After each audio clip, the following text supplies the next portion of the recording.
Allez, c'est parti, let's go.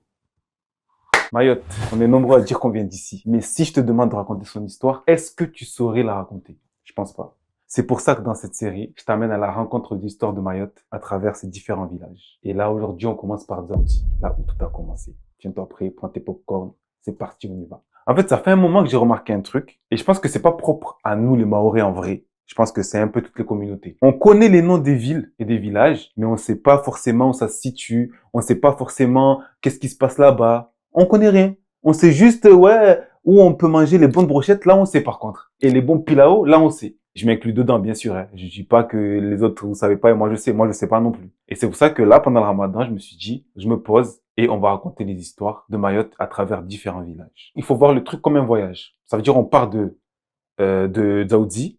Tout a commencé de là. Donc on part de là et on arrive chez moi, en Mtamboro. Donc il y aura 8 épisodes, 2 épisodes par semaine. Et bien sûr, on finit chez moi parce que c'est ma vidéo, c'est ma série.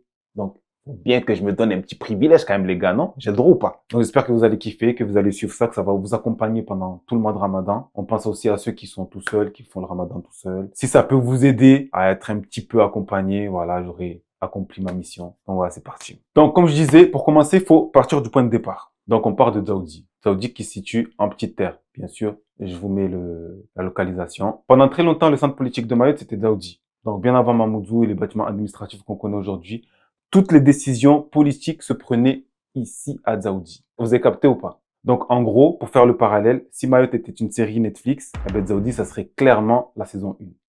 Voilà. Bien avant qu'on devienne français, Mayotte était dirigé par des sultans. Bon, donc, pour ceux qui n'ont pas compris ce que c'était des sultans, je vous explique vite fait. En gros, les sultans, c'était les mecs qui avaient le pouvoir, en fait, pouvoir politique et religieux. Donc, après que Tingoni ait cessé d'être la capitale, le pouvoir s'est déplacé sur Dzaoudzi, à la fin du XVIIIe siècle. Donc, oui, bien avant les mairies, les préfectures et ton groupe WhatsApp de famille. Donc, comme on peut le voir, il y avait déjà une vraie organisation de pouvoir à Mayotte à cette époque-là.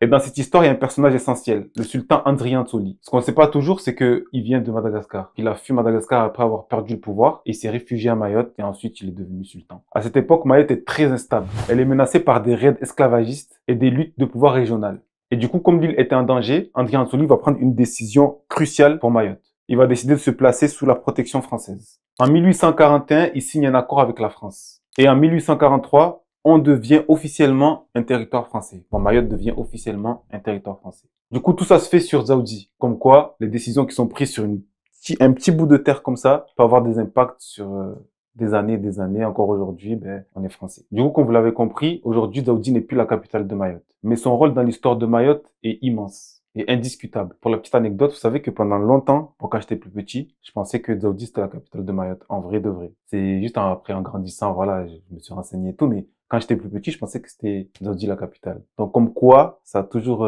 Dzaoudzi a toujours un impact fort sur Mayotte. Donc, comprendre Dzaoudzi, c'est comprendre le début de notre histoire politique. Pendant ce ramadan, se souvenir de notre histoire, ce n'est pas simplement regarder le passé, mais c'est honorer ceux qui ont vécu avant nous et transmettre quelque chose à ceux qui vont venir après. Parce que connaître d'où l'on vient, c'est déjà savoir où on va. Et des citations vraiment. Donc voilà, c'était le petit épisode sur Dzaoudzi. J'espère que ça vous a plu, j'espère que vous avez compris. J'espère que vous avez compris surtout que c'était pas des cours d'histoire, que c'était juste pour vulgariser et donner un petit peu d'histoire à ceux qui s'intéressent pas trop ou qui n'ont pas l'occasion de s'intéresser à l'histoire de Mayotte. Dans le prochain épisode, je t'amène où? Je t'amène à Tingoni, un lieu essentiel pour connaître le pouvoir spirituel de l'île. Abonnez-vous, on se dit à mercredi, 19h, heure de Mayotte, pour l'épisode 2. Allez, peace. Ciao, ciao, bise. Vous m'avez gonflé.